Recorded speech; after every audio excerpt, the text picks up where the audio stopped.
Muito obrigada pela presença da senhora aqui no programa.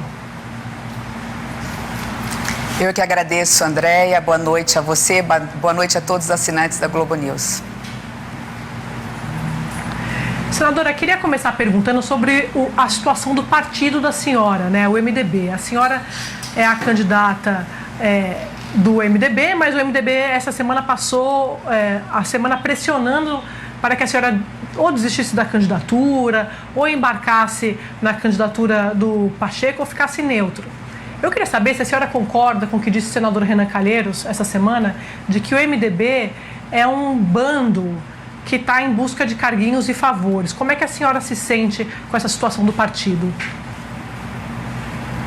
Bom, Andréia, permita-me fazer uma correção, então.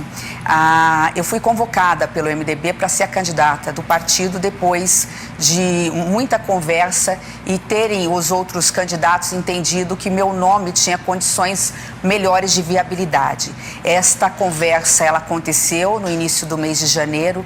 Tive aqui em Brasília, conversei ou por telefone ou pessoalmente com todos os 13 senadores até então da bancada, hoje somos 15, e todos por unanimidade entenderam que a candidatura do MDB era uma candidatura de direito, que nós conquistamos nas urnas através do voto, porque temos na proporcionalidade a maior bancada, e que, portanto, era uma candidatura do MDB em prol de um Senado independente, soberano, embora trabalhando com harmonia com o Poder Executivo. Desde então, comecei a conversar com aliados, começamos a buscar alianças, muitos vieram, outros não. Depois de uma reunião de bancada, alguns entenderam que era melhor compor com o atual candidato Rodrigo Pacheco. Foi quando a bancada se dividiu no posicionamento e o líder me comunicou, portanto, que não tinha mais a unanimidade do partido e não tinha condições de assegurar a minha candidatura. Como a minha candidatura não é uma candidatura pessoal própria, mas por uma causa, porque entendo que não é possível o Senado Federal ter um candidato oficial do Poder Executivo, do governo federal, seja qual governo for, porque nos momentos de crise, de gravidade, é preciso um poder legislativo independente, repito, embora harmônico. Eu mantive a minha candidatura e fui liberada pelo MDB.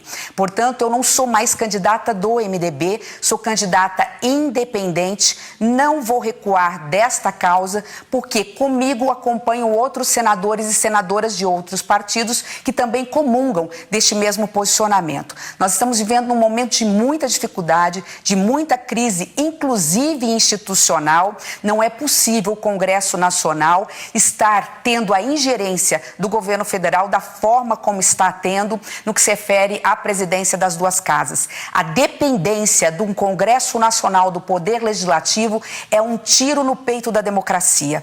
Por isso que sou candidata independente, ainda que conte com colegas, amigos, senadores do MDB, que também estarão votando e apoiando. Mas eu pedi essa liberdade para o partido, porque entendia que não podia esperar uma possível composição. Desculpa estar sendo longa, Andréia, mas só para encerrar a sua pergunta, se eu tivesse ainda aguardando o posicionamento do MDB na conversa com o Davi, eu ainda não seria candidata, porque o presidente Davi, que disse que ia conversar com o líder do MDB há 2 dias atrás, ou pelo menos no dia de ontem pela manhã, até agora não sentou e não conversou com o líder, e nós não sabemos ainda se o MDB vai ter algum espaço, que é o que está buscando. Então, sim, concordo com o Renan Calheiros que a maior bancada, o MDB, se diminui ao não se posicionar nesse momento difícil, buscando efetivamente a presidência do Senado, não como um fim em si mesmo, mas para ter na presidência do Senado um presidente ou uma presidente independente a favor do Brasil, a favor da democracia.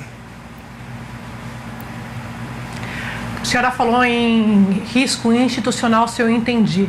Qual é o risco institucional que a senhora enxerga hoje se o adversário da senhora ganhar a eleição no Senado, senadora? Andréia, é muito importante, nós conhecemos a história do Brasil. A democracia por mais que tenha instituições fortes, e nós temos, eu não vejo risco à democracia, não é isso, nós não podemos negar, tampar o sol com a peneira e achar que nós não temos conflitos políticos, partidários e ideológicos. Quando você soma uma crise econômica, uma crise social sem precedentes, uma crise de saúde pública, porque estamos diante de uma pandemia, a iminência de ter uma crise humanitária, se nós não entrarmos com medidas emergenciais para conter a diminuição de renda e a miserabilidade que começa a reinar na sociedade brasileira, quando nós temos todos esses conflitos, não há como não falar que nós temos riscos institucionais. Daí a importância de 3 poderes igualmente fortes, judiciário, executivo e legislativo, e um poder tendo o direito, né, obviamente nos termos constitucionais, de fiscalizar o outro. Então, nesse sistema de freios e contrapesos,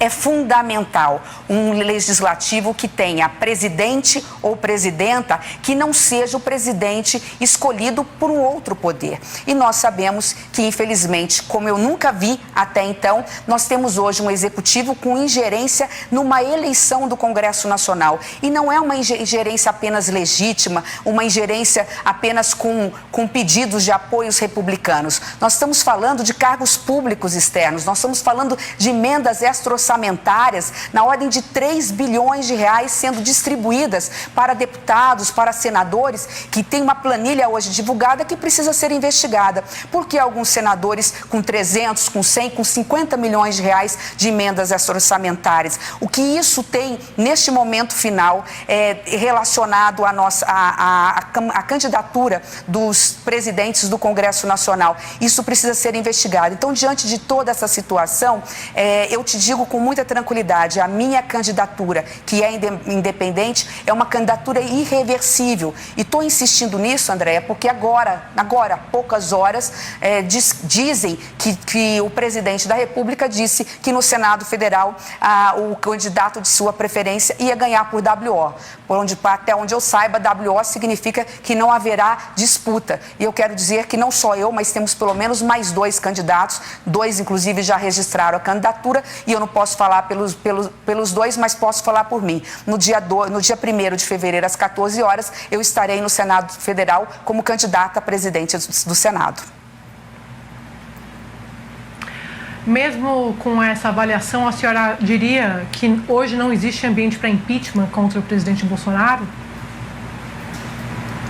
Andréia, o impeachment é um processo que se inicia na Câmara. É um processo jurídico, tem que ter o fato determinado, pode ter indícios de crime, pode se falar em crime de responsabilidade, mas também é um processo político. É necessário, eu não conheço impeachment que não venha da vontade popular. Hoje, pelas pesquisas, dizendo hoje, tudo pode mudar e pode mudar rapidamente. Não há anseio da população, talvez haja até uma insegurança, um temor da população no que se refere ao processo de impeachment.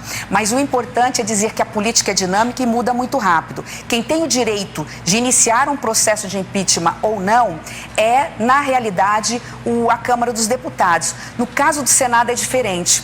Seja quem for que sente naquela cadeira da presidência do Senado, se porventura o processo de impeachment prosperar na Câmara e vier para o Senado, isso é uma decisão do Supremo Tribunal Federal, inclusive porque eu participei do processo de impeachment da presidente Dilma e presenciei esse episódio. O Supremo já deliberou: se o processo de impeachment prosperar na Câmara e vier para o Senado Federal, é dever do presidente do Senado Federal dar andamento e instalar a comissão permanente. Então, como é dever, não cabe aqui a uma candidata à presidência do Senado tecer comentários em relação ao que pensa, porque sentada na cadeira, se porventura o processo de impeachment prosperar, é obrigação do Senado Federal apurar, podendo, obviamente, levar adiante ou arquivar no voto. Mas hoje, a informação que tenho, por tudo o que eu tenho ouvido e lido, hoje, de acordo com as pesquisas, a população brasileira, na sua grande maioria, ainda rechaça o processo de impeachment.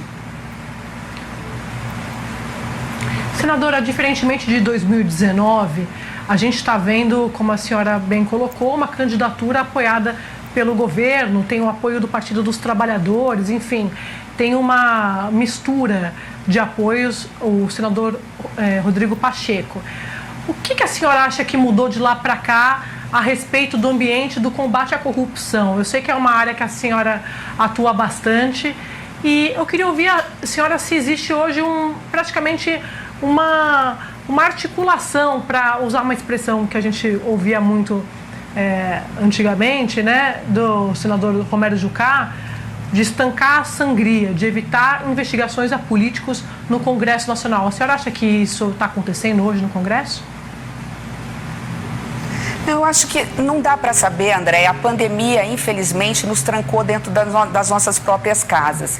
No Senado não foi diferente. Nós trabalhamos muito e há de reconhecer, nesse aspecto, sob a presidência do senador Davi Alcolumbre, juntamente com todos os líderes, nós começávamos os nossos trabalhos 9 horas da manhã, conversando com as nossas equipes para nos preparar para as sessões da tarde, e aquilo que podíamos votar, às vezes, em 1, 2 horas, levavam horas. Nós acabávamos, muitas vezes, 10 horas da noite e muitos acompanharam.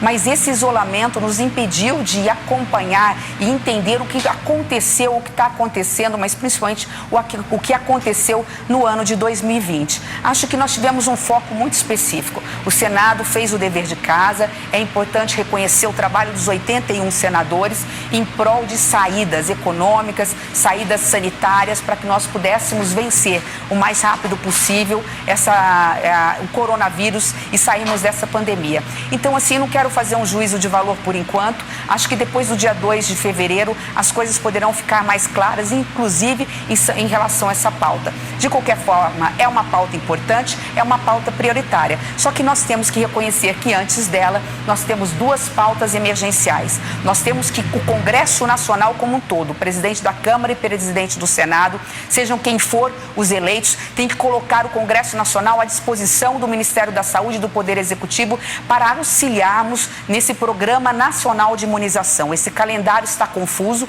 esse calendário está tardio, esse calendário equivocado, a meu ver, por erros que foram cometidos durante o ano, está matando cidadãos brasileiros. Nós estamos falando de mais de 1.000 mortes por dia e é dever do Congresso Nacional, como prioridade número 1, estar ao lado do governo federal nesse aspecto, para que possamos destravar, através de leis, qualquer tipo de burocracia que ainda tenha em relação a esse assunto. Paralelo a isso, nós temos que sim enfrentar ainda de forma imediata, por exemplo, a questão do auxílio emergencial, ainda que com responsabilidade fiscal, ainda que dentro dos limites das âncoras fiscais, especialmente do limite de teto de gasto, mas nós não podemos deixar ninguém para trás. Nós estamos falando de crianças que já estão dormindo com fome, nós estamos falando de famílias inteiras que dependiam da informalidade, da circulação de pessoas nas ruas e viram a sua renda diminuída. Nós estamos falando de gente que está passando necessidade. Então é óbvio que isso passa a ser emergencial. Além do mais, e também para que nós possamos ter um desenvolvimento a médio prazo, nós temos que atacar urgentemente as reformas estruturantes, avançando em particular com a reforma tributária. A senhora já falou uma vez que quem dá o tom no Brasil não é a vacina, né? É a doença. Dentro dessa resposta da senhora sobre a cobrança ao Ministério da Saúde, eu pergunto se o Congresso não está falhando na cobrança de medidas urgentes e medidas mais organizadas do governo federal para o calendário de vacinação e também em relação aos insumos que a gente está aguardando resposta, senadora. Andréia, tudo que é da atribuição constitucional do Congresso Nacional nós fizemos. Todas as medidas, todos os projetos de iniciativa do Executivo e também de iniciativa dos parlamentares relacionados ao coronavírus foram aprovados. Na parte financeira não faltou dinheiro, só um projeto, para se ter uma ideia, do senador José Serra, se não me engano, liberou 2 bilhões de reais para hospitais filantrópicos, para que pudéssemos, não pudesse faltar recursos para a compra de qualquer tipo de equipamentos, contratação de pessoal, para podermos ter vagas e leitos nos hospitais. Da mesma forma, em relação a toda a burocracia, nós liberamos insumos, a burocracia de insumos de contratação emergencial sem licitação, impedimos que insumos e que seringas ou qualquer tipo de material de saúde que pudesse ser utilizado no Brasil para o combate a coronavírus pudesse ser exportado. Então, a parte do legislativo nesse aspecto é muito limitada. Quem tem o poder e a obrigação constitucional de gerir a coisa pública, de gerir a saúde pública, num sistema tripartite, é União, Estados, Municípios e Distrito Federal. E, infelizmente, nós vimos nesse aspecto uma politização, eu diria que inconcebível, da questão da vacinação. O cronograma de vacinação não depende do Congresso Nacional, depende do Poder Executivo, e acho sim que vale depois investigar o que aconteceu no meio do processo. Mas acho que quem tem que investigar no primeiro momento são os órgãos de controle, Ministério Público, Poder Judiciário. Afinal, o que foi que aconteceu? Foram governadores, foi o Ministério da Saúde, foram responsabilidades conjuntas que levaram a aquelas cenas lamentáveis que fizeram todos nós chorarmos juntos com os familiares, de vermos bebês prematuros sendo transferidos dos hospitais de Manaus para poder sobreviver e mesmo gente morrendo por falta de oxigênio. Alguém vai ter que pagar essa conta e nós precisamos, isso é um dever do homem público, eu acho que é um dever também do Ministério Público investigar e de nós todos mostrarmos para a sociedade, afinal, o que aconteceu, quem errou, por que errou e aí, obviamente, ser responsabilizado. Então, na verdade, eu estava perguntando exatamente sobre a cobrança ao Ministério da Saúde, né, senadora? Essa semana a Polícia Federal abriu um inquérito para ouvir o ministro da Saúde no caso de Manaus, da falta de oxigênio, essa que a senhora comentou dos bebês sem oxigênio na UTI. A responsabilidade, na visão da senhora, é do governo federal, dos estados, dos municípios ou é um pacote? Olha, Andréia, eu sou advogada, eu trabalho e sempre trabalhei com os autos, né? A verdade dos autos. Nós precisamos dos elementos para poder fazer qualquer juízo de valor. O que eu acho é que é exatamente isso que a Polícia Federal e o Ministério Público têm que fazer agora, investigar. Não cabe a nós, da classe política, fazer pré-julgamentos. Você pode dizer até o seguinte, olha, mas é possível convidar o ministro da Saúde para vir prestar esclarecimento? Sim, como sempre fizemos. Mas fazer pré-julgamento, dizer que o erro foi especificamente do Ministério da Justiça ou do governador do Amazonas, ou de outro governador, seria antecipar um juízo de valor sem nenhum tipo de documento, sem nenhum tipo de prova. Eu prefiro aguardar os órgãos de controle e, a partir daí, obviamente, nós temos condições de, dentro do Congresso Nacional, também agir. Senadora, a gente está quase acabando. Eu queria ouvir a senhora sobre essa pergunta que eu fiz ao senador Pacheco, do Flávio Bolsonaro. A senhora não acha que há uma operação de blindagem do senador no Conselho de Ética, um processo que está parado há cerca de 6 meses e a oposição reclama que não tem previsão para voltar? Andréia, nós estávamos no meio de uma pandemia, então, obviamente, concentrados, nós não tínhamos sessões presenciais, as comissões foram todas suspensas pelo decreto legislativo, inclusive a minha Comissão de Constituição e Justiça, portanto, todas as comissões estavam suspensas. Mas eu advogo, e se for eleita presidente do Senado, que a partir da semana seguinte, todas as comissões permanentes, inclusive o Conselho de Ética, seja restabelecido com os seus presidentes eleitos e os seus membros. Caberá ao presidente do Conselho de Ética, juntamente com os titulares e suplentes da comissão, estarem analisando qualquer processo relacionado a qualquer senador. Como advogada, eu também advogo o fato de que é necessário que o processo se garanta, ao processo e àquele que está sendo indiciado, se garanta o devido processo legal, ampla defesa, contraditório e a vontade soberana dos membros do Conselho e depois do plenário é que darão a palavra final. Senadora, para encerrar, a senhora acha que falta apoio da mulher à mulher na política? Andréia, eu prefiro dizer o seguinte, é vergonhoso, de causar indignação que quase 200 anos de história do Senado Federal, de uma casa tão democrática quanto o Senado Federal, eu seja a primeira candidata, não é a primeira presidente, porque temos ainda uma votação, a primeira candidata mulher do Senado Federal. Então, nesse aspecto, a galeria de presidentes do Senado Federal deve ali à mulher. Aqui nós temos excesso de timbres masculinos e falta ainda dentro do Senado Federal, do Parlamento brasileiro, em todas as instâncias, mais espaço de poder para a mulher. Se eleita presidente do Senado, quero implantar não só a possibilidade de ter uma mulher da bancada feminina no colégio de líderes, que precisa ser efetivamente implantado, da mesma forma que a mulher poder participar de forma mais ativa nas comissões. Homens e mulheres juntos, é importante isso, da vida pública, somente através de homens e mulheres juntos, homens e mulheres de bem, é que poderemos avançar em políticas públicas, em saídas, mas em saídas que garantam justiça social, diminuição da desigualdade social e possamos caminhar rumo ao desenvolvimento.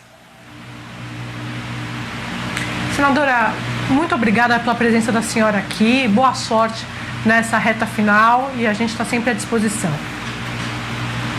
Eu que agradeço, Andréa. Boa noite a todos.